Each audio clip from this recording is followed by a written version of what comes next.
할렐루야. 서로 샬롬 인사 나누시기 바랍니다. 샬롬. 샬롬. 오늘 메모리얼 데이 연휴가 시작되는 금요일인데도 불구하고 이렇게 많이 참석을 해 주셔서 감사를 드립니다. 오늘은 이제 지난주로 금요제자 훈련이 끝나고 다음 주부터 사역 훈련이 시작되기 바로 그 중간 전환점을 맞이한 날인데, 그래서 오늘은 특강이 있습니다. 성령론 특강이 있어요. 그리고 오늘은 찬양 기도회를 한 주 쉽니다.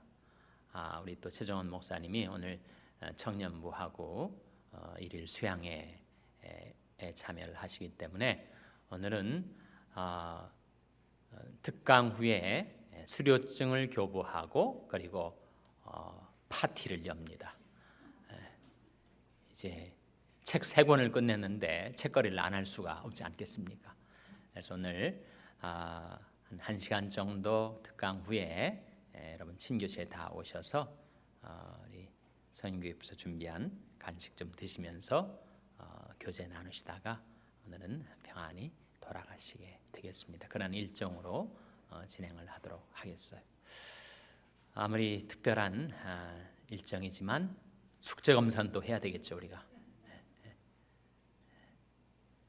숙제를 잘 해오신 분들은 이 시간이 기다려질 것이고, 숙제를 안 해오신 분들은 이 시간이 좀 부담스러울지 모르겠습니다. 그래서 우리가 하다 보면 덩달아서 잘할 수 있으니까. 장절이 뭐였죠? 근데 고린도전서 13장 4절에서 7절, 공교롭게도 또 오늘 긴 구절을 우리가 암송을 하게 됐습니다. 하지만 함께 하시면 하실 수가 있을 거예요. 자, 같이 한번 낭송하겠습니다. 시작. 고린도전서 13장 4절에서 7절 말씀. 사랑은 오래 참고 사랑은 온유하며 투기하는 자가 되지 아니하며 사랑은 자랑하지 아니하며 교만하지 아니하며 무례히 행치 아니하며 자기 유익을 굳이 아니하며 성내지 아니하며 악한 것을 생각지 아니하며 불의를 기뻐하지 아니하며 진리와 함께 기뻐하고 모든 것을 참으며 모든 것을 믿으며 모든 것을 바라며 모든 것을 견디느니라. 고린도전서 13장 4절에서 7절 말씀. 다 잘 해오셨네요. 평소 실력이십니까? 자, 다시 한번 전체 낭송하겠습니다. 그 공식에 따라서 낭송하겠습니다. 시작. 고린도전서 13장 4절에서 7절 말씀. 사랑은 오래 참고 사랑은 온유하며 투기하는 자가 되지 아니하며 사랑은 자랑하지 아니하며 교만하지 아니하며 무례히 행치 아니하며 자기 유익을 굳이 아니하며 성내지 아니하며 악한 것을 생각지 아니하며 불의를 기뻐하지 아니하며 진리와 함께 기뻐하고 모든 것을 참으며 모든 것을 믿으며 모든 것을 바라며 모든 것을 견디느니라. 고린도전서 13장 4절에서 7절 말씀. 암송 잘 하셨습니다. 강택 집사님 한번 해보시겠어요? 한번 나와보세요. 한번 해보세요.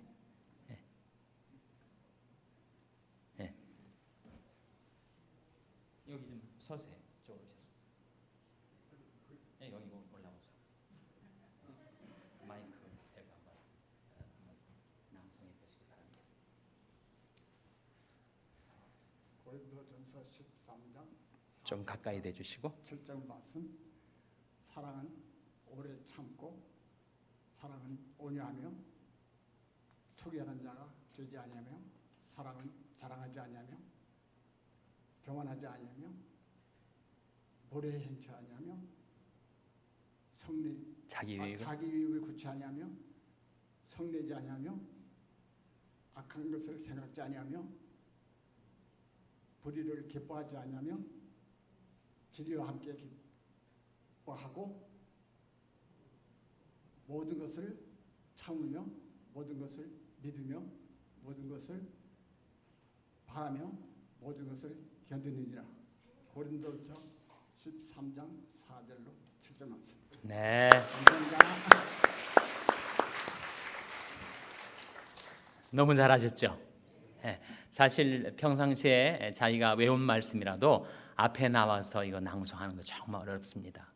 예, 많은 사람들 앞에서 서가지고 낭송하는 거 정말 어려워요. 그만큼 열심히 외우시고 확실하게 암송을 하셨기 때문에 가능하리라고 봅니다. 누가 한번 나도 좀 한번 해보겠다 그런 분 계세요? 누가? 예? 예. 서준호 장로님 한번 해보시겠어요? 예, 한번 해보세요.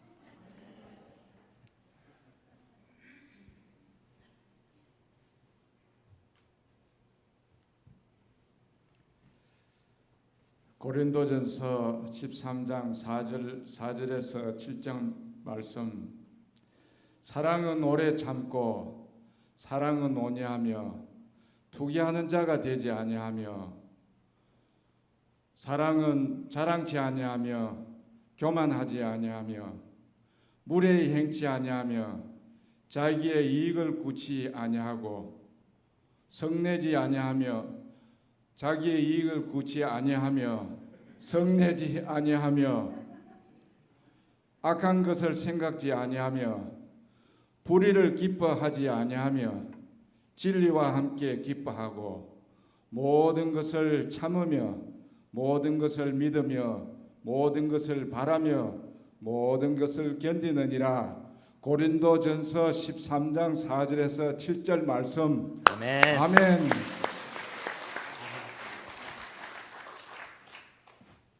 정말 중간에 좀 틀린 거 있었는데 다시 되돌아가 가지고 그걸 고쳐가면서 또 낭송을 하셨어요. 대단하십니다. 예. 정말 이렇게 암송하기가 쉽지 않을 거예요. 예. 아마 여러분 가운데 이 기회만 드리면 나와서 잘하시는 분들이 더 많이 계시겠지만 또 우리가 또 진도 나가야 되니까 오늘은 이 앞쪽에 앉아 있는 분들이 우수한 학생들이 많은 모양이에요. 너무 두 분 잘하셨죠? 다시 한번 박수 보내주시기 바랍니다.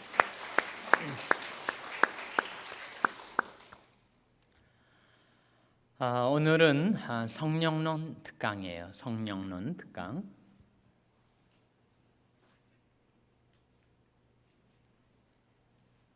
성령론에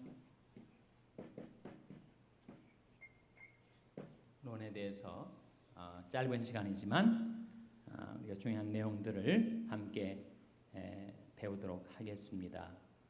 성령은 누구이신가? 성령은 누구이신가? 라는 질문에 대해서 여러 가지 관점에서 답을 할 수가 있어요. 성령은 성삼위 일체 하나님, The Holy Trinity의 제3위격에 해당되시는 분이시다. 또 성령은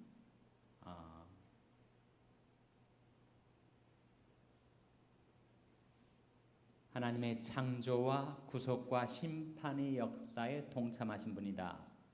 등등 성령이 누구신가를 이해하는 데 있어서 여러 관점에서 다양한 답변을 우리가 생각해낼 수 있겠지만 우리의 실생활 속에서 성령이 오셔서 이루시는 역사를 염두에 두고 이렇게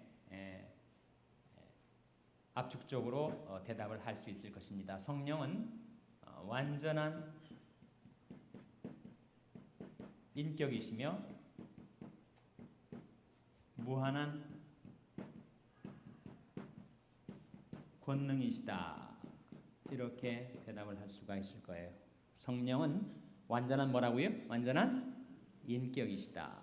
그리고 무한한 뭐라고요? 무한한 권능이시다. 성령의 인격성을 부인하는 것이 모든 이단들이 공통점입니다. 통일교든 여호와의 증인든 몰몬교든 모든 이단들은 특이하게도 성령의 인격성을 부인을 해요. 성령의 인격성을 부인한다는 것이 무슨 말입니까? 성령은 인격이 아니시라는 거죠. 성령은 뭐냐? 영향력이다. 에너지다. 성령은 가마력이다. 성령은 힘이다. 성령은 principle, 하나의 원리요, 동력이다. 그러니까 성령의 인격성을 부인하는 것이 이단들의 공통점이에요. 그러나 성령은 완전한 인격이시라고 말씀합니다. 인격이라고 할 때 인격의 3요소가 뭐죠? 인격의 3요소는 바로 지, 정, 의가 아닙니까? 지성과 감성과 감정이란 말이죠. 그리고 의가 뭐죠? 의지. 성령은 지정의를 가지신 인격체이시다. 그러니까 제가 들고 있는 이 매직펜 또는 여러분이 바라보시는 강대상, 그건 인격이 아니죠. 그래서 뭔가를 인지할 수가 없습니다. 생각할 수가 없어요. 뭔가를 알고 생각하는 기능이 바로 지성이고, 감성은 뭔가를 느낄 수가 있어요. 이 매직펜은 슬픔을 느낄 수가 없습니다. 제가 이것을 소리하고 사용하지 않는다고 무시당하는 느낌을 가질 수도 없어요. 매직펜이 내가 안 써줘도 내가 한번 스스로 쓰임을 받아야 되겠다, 의지를 갖고 행동할 수가 없습니다. 그러니까 성령이 완전한 인격이시다라고 말할 때 성령의 인격성은 성령은 지성과 감성과 의지를 가지신 분이시다. 뭔가를 아시고 생각하시는 분이시고, 그리고 뭔가를 느끼시는 분이시고, 뜻을 세우고 그것을 행하실 수 있는 의지를 가진 인격체시다라고 하는 것입니다. 성경은 성령의 인격성에 대해서 많은 증거를 해주고 있어요. 몇 가지 예만 들어보자면, 성령의 지성에 대해서 성령이 말씀할 때 지성은 바로 아는 것인데, 이와 같이 하나님의 사정도 하나님의 영이 아시느니라. 성령이 하나님의 사정을 아신다는 말씀이 나오거든요. 이와 같이 성령도 우리 연약함을 도우시나니 우리가 마땅히 빌 바를 알지 못하나 오직 성령이 말할 수 없는 탄식으로 우리를 위하여 친히 간구하시느니라. 마음을 감찰하시는 이가 성령의 생각을 아시나니.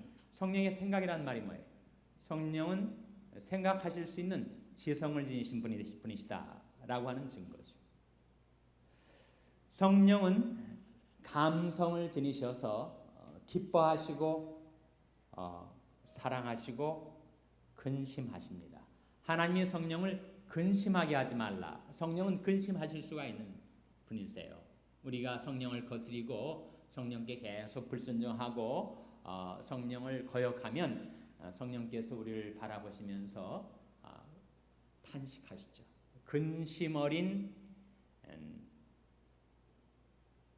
감성으로 우리를 바라보신단 말이에요. 마치 자식들이 잘못 나갈 때 자식들을 바라보는 부모의 마음에 근심이 생기는 것처럼 하나님의 성령을 근심하게 하지 말라. 성령은 또한 기뻐하십니다. 성령은 기쁨의 영, 희락의 영이시죠. 성령은 사랑의 영이십니다. 성경에서 성령의 사랑, 성령의 기쁨, 성령의 근심에 대해서 증거하고 있어요. 성령은 의지를 가지신 분입니다. 안디옥 교회에 바나바, 바울을 세계 선교로 파송을 할 때 성령께서 안디옥 교회에 임하셔서 다음과 같이 말씀하십니다. 내가 불러시키는 일을 위하여 바나바와 사울을 따로 세우라. 성령의 의지가 그 교회 가운데 드러나는 거죠.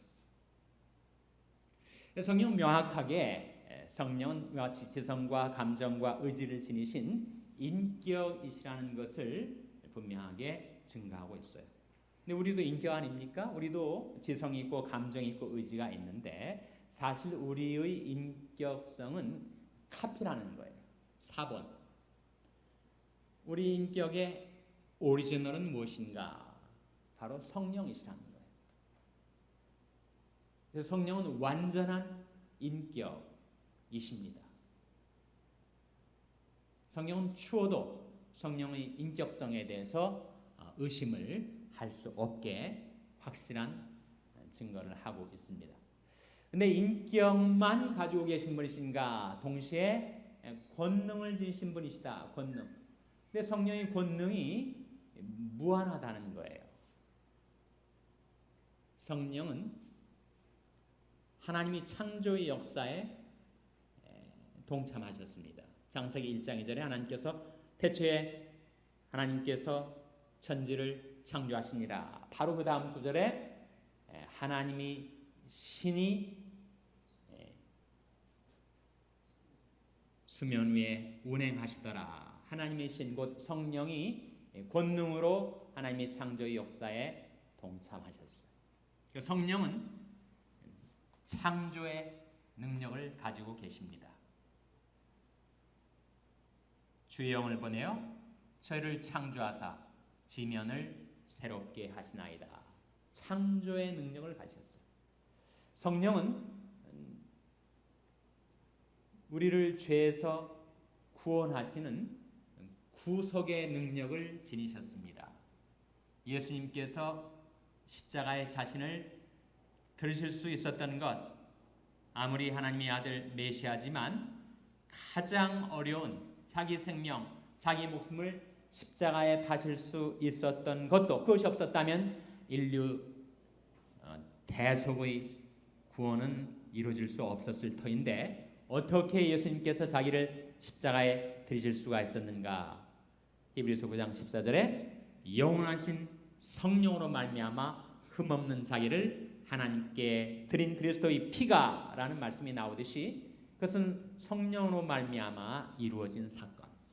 십자가는 성령으로 말미암아 주님께서 자신을 드실 수가 있었다. 부활도 성령으로 말미암아. 그러니까 인류의 죄를 대속하는 하나님의 구원 역사는 물론 예수 그리스도께서 담당하셨지만 그것을 가능케 하신 능력은 바로 성령으로 말미암아 주어진 것이다라고 성경은 증거하죠. 나중에 이제 죄 때문에 훼손되고 왜곡되고 파괴되어진 인간과 만물을 하나님께서 최종적으로 심판하실 때 이 심판은 회복의 의미를 지니고 있습니다. 멸망이 아니라 회복과 완성의 의미를 지니고 있어요. 완성이라 할 때 이것은 컨서메이션을 가리킵니다.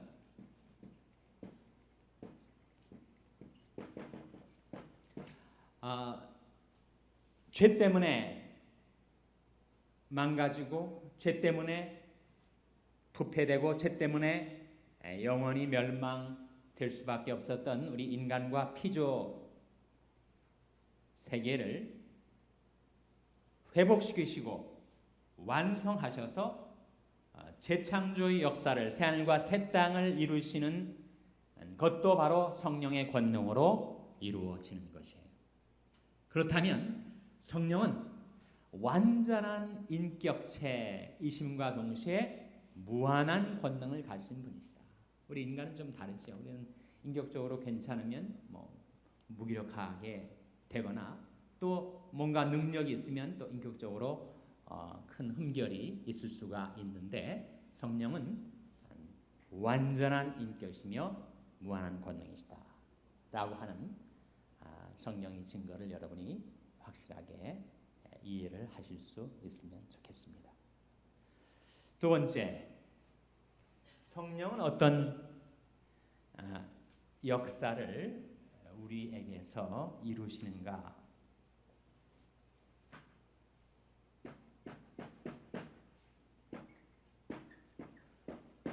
성령은 우리에게서 어떤 결과를, 성령이 우리 안에 역사한다면 우리에게서 어떤 일이 벌어지는가? 우리 인간 말고 다른 세상의 피조물들은 이 시간 우리 주 관심사가 아닙니다. 또 믿지 않는 세상 사람들에게서 이루시는 성령의 성령의 역사 역시 이 시간은 우리가 관심의 대상에서 빼도록 하겠어요.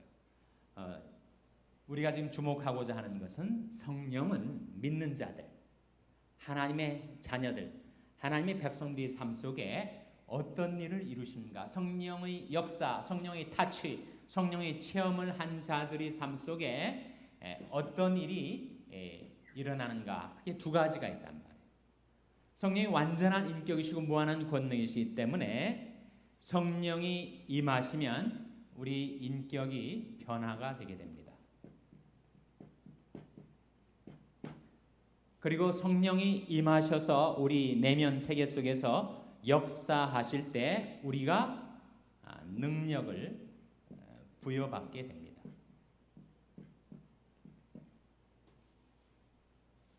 그것을 성령이 뭐라고 하죠?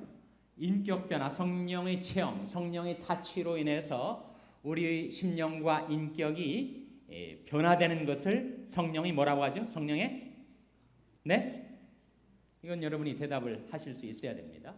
성령이 우리에게 임하셔서 우리 심령을 새롭게 해주시고 우리의 속사람을 예수 그리스도의 인격으로 하나님의 형상으로 새롭게 변화시키는 성령의 역사를 성령이 뭐라고 하죠? 성령의 열매라고 하죠. 성령의 열매. 성령이 임하셔서 무기력했던 무능력했던 내게 새로운 능력을 부어주셔서 나로 하여금 하나님의 일을 할 수 있게 하는 능력 부여를 가리켜서 성령이 뭐라고 합니까? 성령의 역시 대답하실 수 있어야 되는데 성령으로 인한 인격 변화를 성령의 열매라고 한다면 성령으로 인한 능력 변화를 성령이 뭐라고 합니까? 성령의 은사라고 하죠. 은사.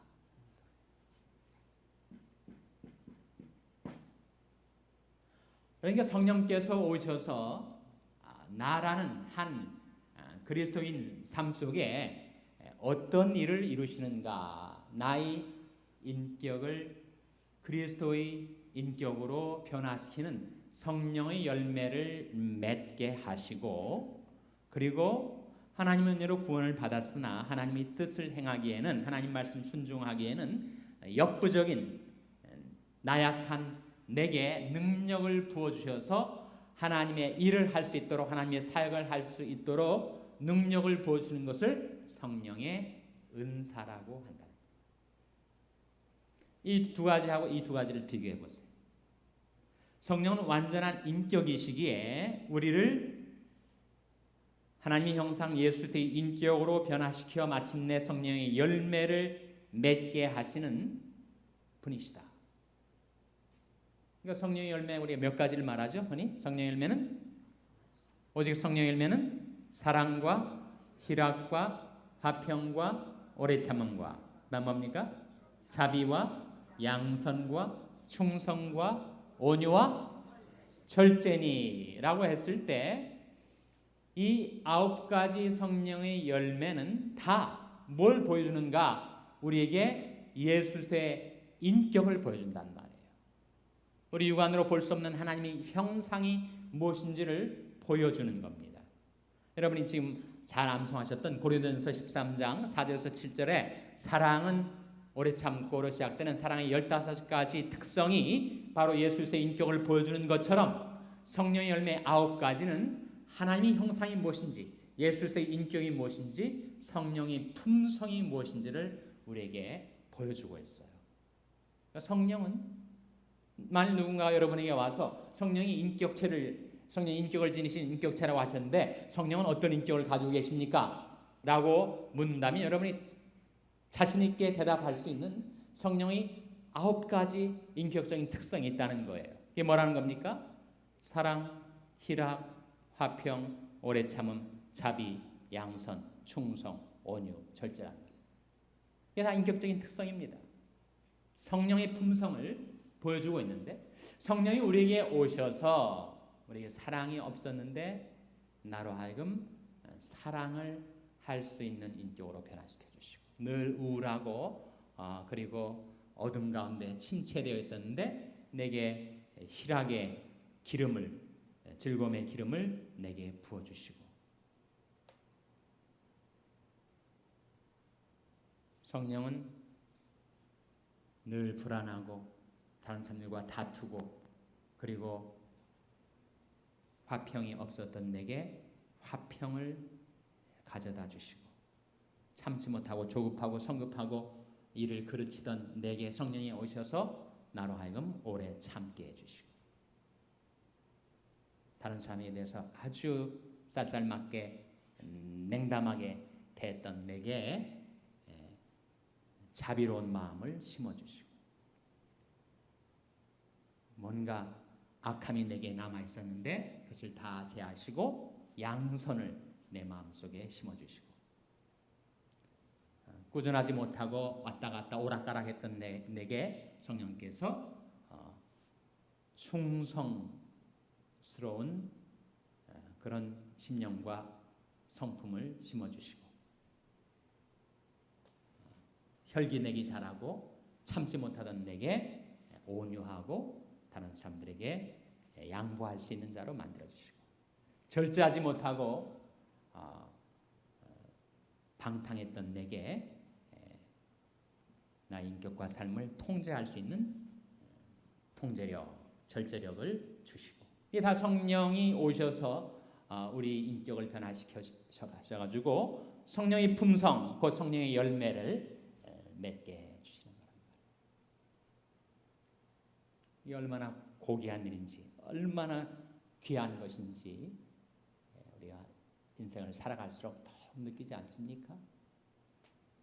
사람들이 일단 초자연적인 현상인 성령의 은사에 대해서 더 호기심을 갖지만, 사실은 한 인생의 성패, 그것은 결국 그의 인격에 달린 것이라고 할 때, 성령께서 오셔서 우리 인격을 변화시키시고 성령의 열매를 맺어가게 하신다는 이 성령의 역사가 얼마나 귀중한 것인지를 우리가 세월이 갈수록 더 느끼죠.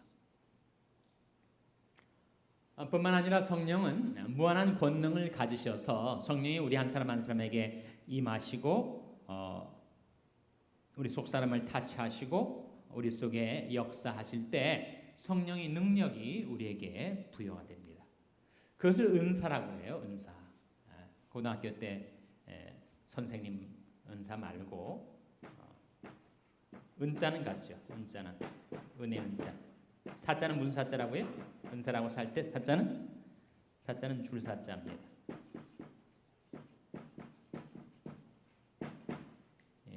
줄사자. 옛날에 임금이 신하들에게 백성들에게 뭔가를 선물해 할 때 뭐라고 하죠? 그것을 하사한다. 은사는 뭔가 은혜로 주신 선물. 그래서 은사를 영어로는 뭐라고 하죠? 영어로는 gift라고 하지 않습니까? gift. 은혜로 주신 선물이니까. 근데 헬라어는 이 은사를 뭐라고 한다고요? 신약 성경에 쓰인 헬라어로는 이 은사가 뭡니까? 이게 바로 카리스마입니다. 카리스마. 사람들이 카리스마가 성경에서 나온 단어인 줄 모르고 그냥 카리스마가 있다, 없다 이런 얘기를 하는데, 사실은 카리스마는 은사입니다. 그러니까 성령이 임하셔서 그에게 사람이 지성 이성으로 헤아릴 수 없는 신비스러운 어떤 능력, 그것이 감화력이든 지도력이든 그런 능력을 부여해 주시는 것을 바로 은사라고 합니다. 성령의 은사를 성경에서 크게 세 가지 목록에서 보여주거든요. 로마서 12장하고 고린도전서 12장하고 에베소 4장에 성령의 은사의 목록이 나옵니다. 그런데 이렇게 생각하실 수가 있어요. 그 세 목록이 존재할 수 있는 모든 은사를 다 망라한 것인가? 정말 exhaustive list인가? 그렇지는 않다는 거예요.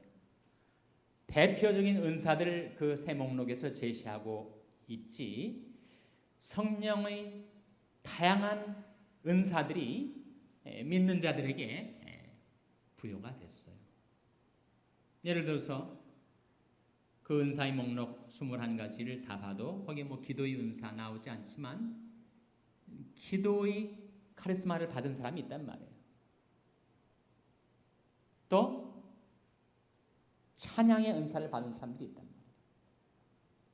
물론 성악과를 나와가지고 노래를 잘할 수 있는 노래 실력이 있을 수가 있겠지만 성령의 은사로 인하여 그의 찬양에 은혜와 감동이 배어드는 그런 찬양의 은사를 받은 사람이 있단 말이에요. 정말 하나님께서 그가 부르는 찬미 제사를 기뻐 받으시는 그런 찬양의 은사가 있는 거죠. 그래서 그 21가지 은사들이 존재할 수 있는 모든 은사를 다 망라한 것이다 라고 이야기보다는 교회 그리고 각 그리스도인들에게 주어질 수 있는 대표적인 은사를 우리에게 보여주는 것이다 라고 할 수가 있습니다. 자기가 받은 은사가 그 목록 가운데 들어있는 사람도 있을 거예요. 이 은사가 내게 주어진 것이구나 이렇게 깨닫게 되는 사람도 있겠지만, 또 어떤 사람은 그 목록에는 나오지 않지만 내가 예수 믿기 전에는 전혀 없었는데 예수 믿고 나서 새롭게 내게 주어진, 새롭게 발견된 어떤 능력이나 재능이 있을 때 이것이 성령으로 말미암아 내가 새롭게 부여된 재능이구나, 능력이구나 라고 하는 것을 깨닫게 된다면 그에게는 그런 독특한 은사가 주어진 것일 수가 있습니다. 예배당 안이 많이 덥습니까? 저만 좀 앞에서 좀 열을 받고 있어가지고 더운 건지 옷 좀 벗어도 되겠죠?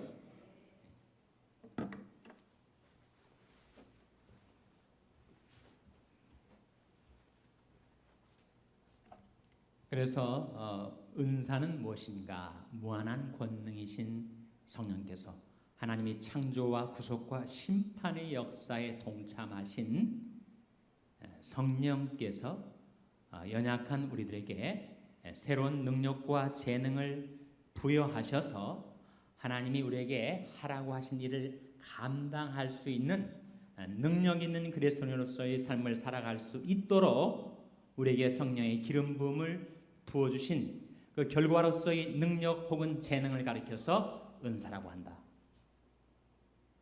우리가 어머니 모태에서 태어날 때 뭔가 다 사실 기프트가 있습니다. 음악 재능을 가진 사람도 있고 미술 재능 가진 사람도 있고 또 문학적인 재능을 가진 사람도 있고, 저 같은 사람은 미술적인 재능을 가지고 태어나가지고 어떤 학창 시절에 미술 시간에는 가장 제가 괴로워했던 시간.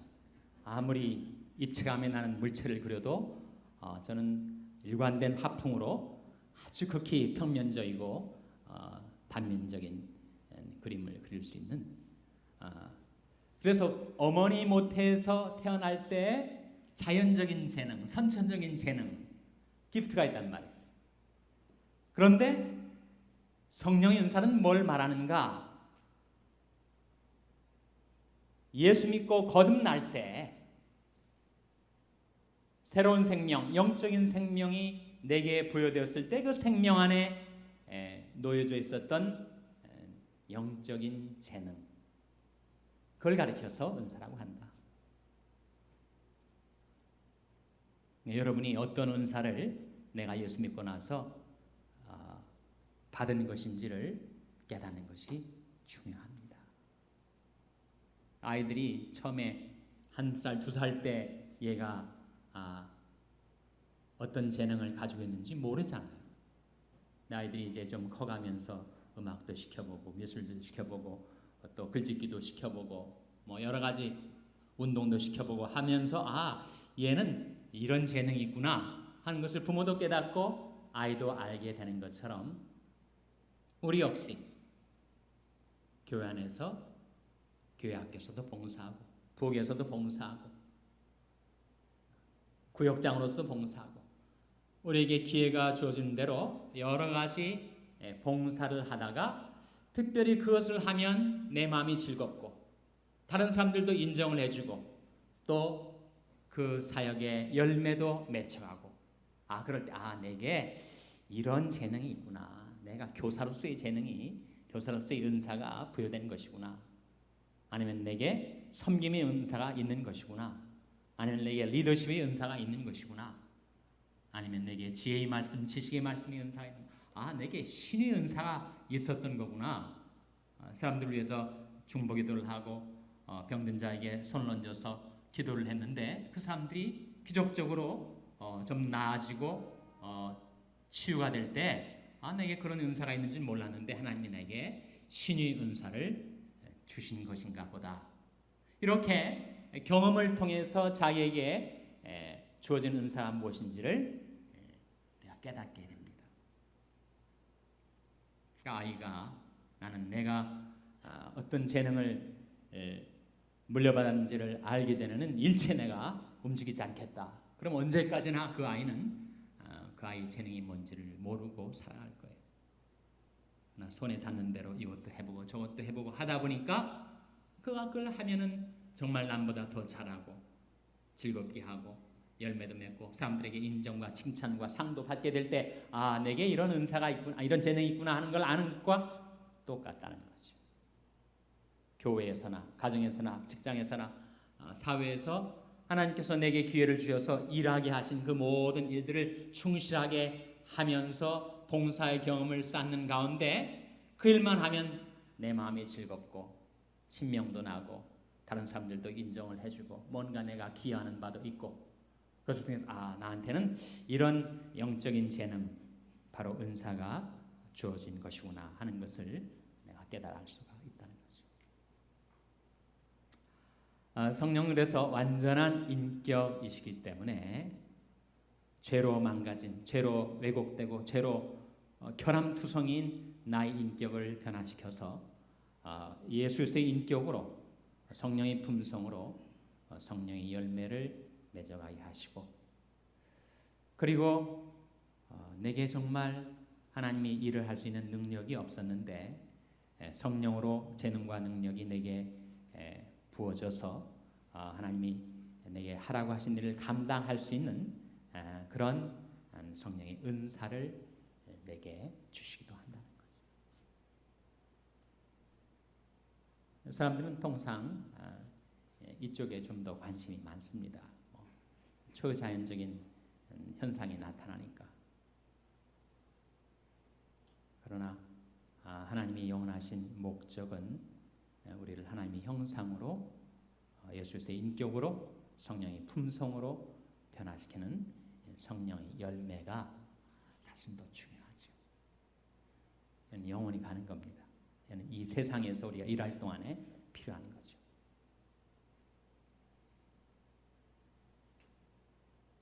아시겠죠? 예. 세 번째 마지막이 되겠습니다.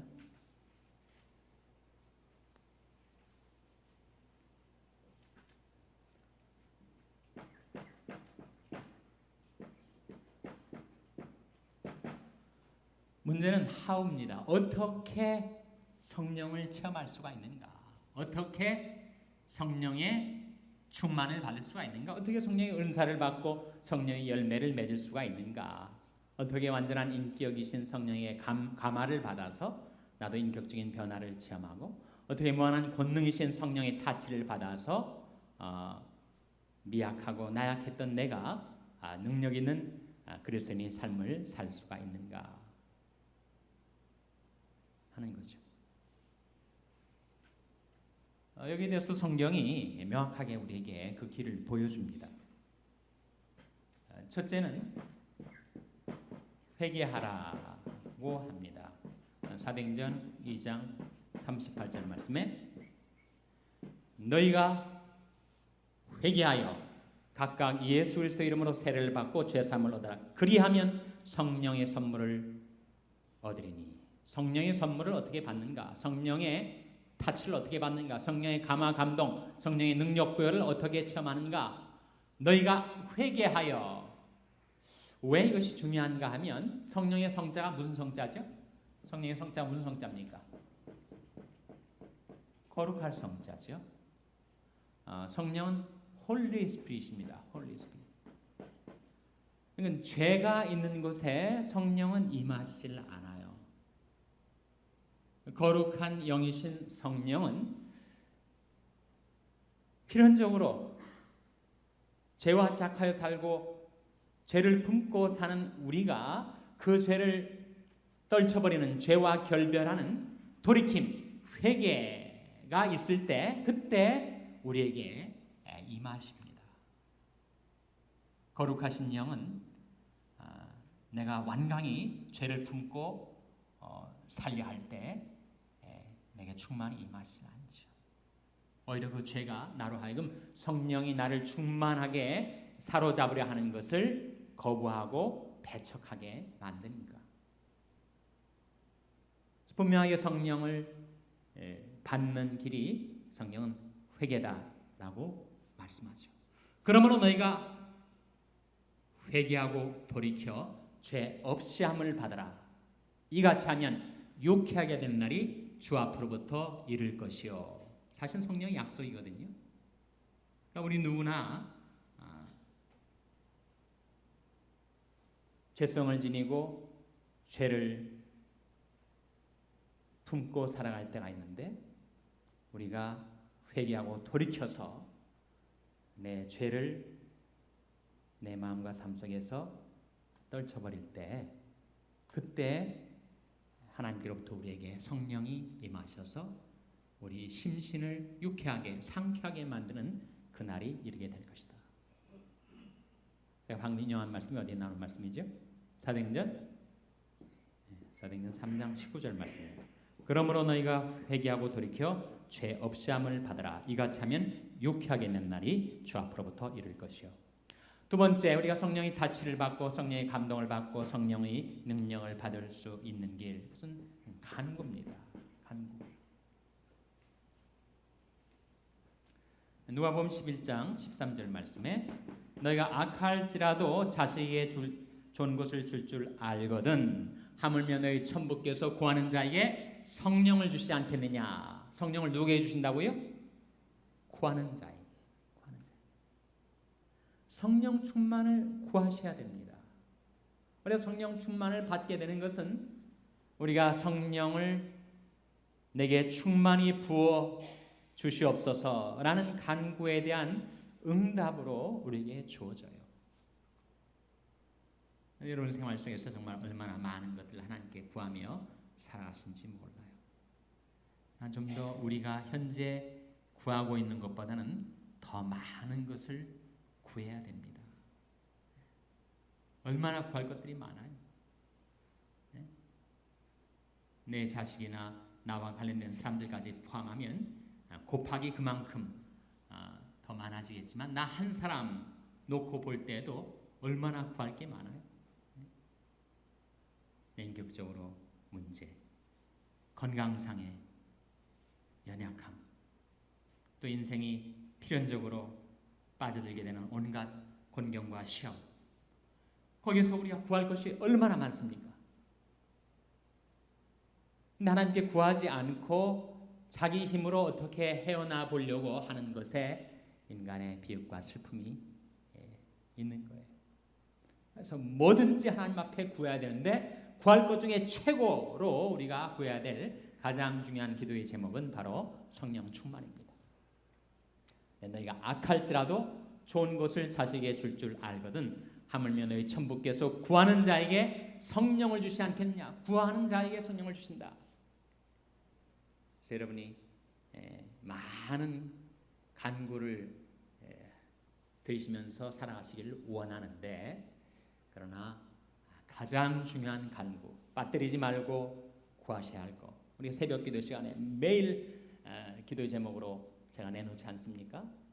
성령 충만을 위해서 기도하시라는 것. 마지막 세 번째, 우리가 어떻게 성령의 은사를 받고 성령의 열매를 맺어갈 수 있는가? 순종입니다. 순종. 사도행전 5장 32절 말씀에 우리가 다 이 일의 증인이요 하나님께서 자기를 순종하는 자에게 주신 성령도 그러하니라. 하나님은 누구에게 성령을 주시는가? 순종하는 자에게 주세요. 우리가 오해하는 것이 한 가지 있는데 사람이 한번 성령 충만을 받으면 once and for all 그걸로 딱 일생에 한 번 있는 경험으로 또 그것만 있으면 더 이상 반복적인 경험이 필요 없는 것처럼 이해하는 것, 그것이 오해입니다. 우리는 성령의 충만을 한 번 받는 것으로 다 끝나지 않아요. 사도행전이 보여주는 바대로 초대교회 사도들은 성령 충만을 오순절날 받았지만 또다시 그들에게 주어진 과제를 수행하기 위하여 재차 성령 충만을 받고 또 새로운 도전이 다가왔을 때 3차 성령 충만을 받고 계속해서 성령 충만을 받았어요. 우리가 회개하고 예수 믿어서 성령을 받는 것도 중요하지만 우리가 평생 신앙의 여정을 걸어가면서 우리가 지속적으로 성령 충만을 받으려면 순종의 삶. 여호와의 눈은 온 땅을 두루 감찰하사 전심으로 자기에게 향하는 자를 위하여 능력을 베푸시나니.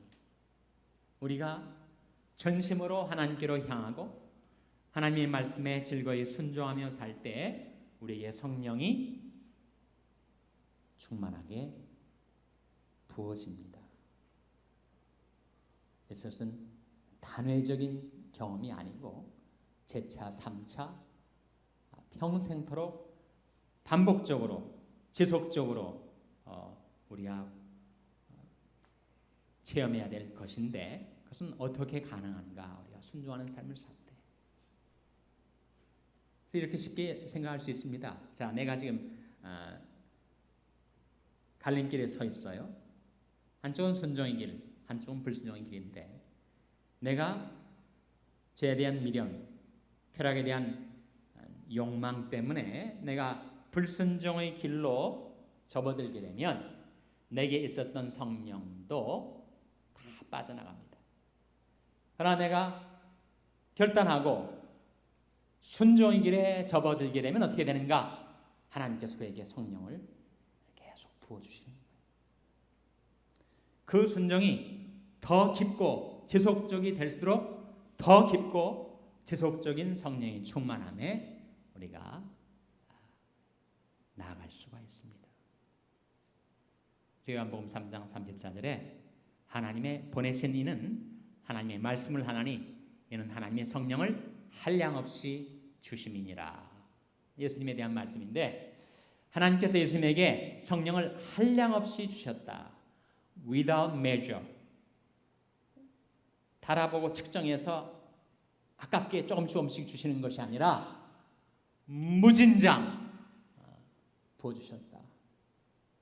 그것이 예수 그리스도가 우리에게 하나님의 형상을 완전하게 드러내 주시고 그리고 그 무한한 권능으로 인류의 죄를 대속하시는 하나님이 주신 사명을 완수할 수 있었던 비결이었죠.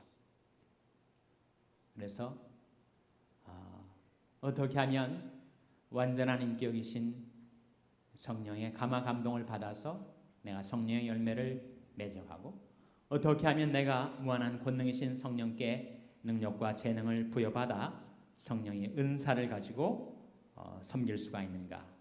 그것은 내가 하나님께로 돌이키는 회개, 하나님께 성령 충만을 달라는 간구, 그리고 하나님의 뜻 하나님의 말씀에 지속적으로 순종할 때 지속적으로 우리에게 성령의 충만함이 부어진다 하는 거죠. 아시겠죠? 질문 없으시죠? 질문이 없는 경우는 두 경우에 해당된다고 했습니다. 하나는 뭐라고요? 하나는 워낙 완벽하게 다 이해를 했기 때문에 더 이상 질문이 없는 경우. 또 하나는 뭐라고요? 뭘 질문해야 될지 몰라가지고 질문이 없는 경우. 전자입니까? 후자입니까? 전자인 줄로 믿습니다. 아멘. 자, 오늘 이것으로 성령론에 대해서 우리가 공부를 마치도록 하겠습니다.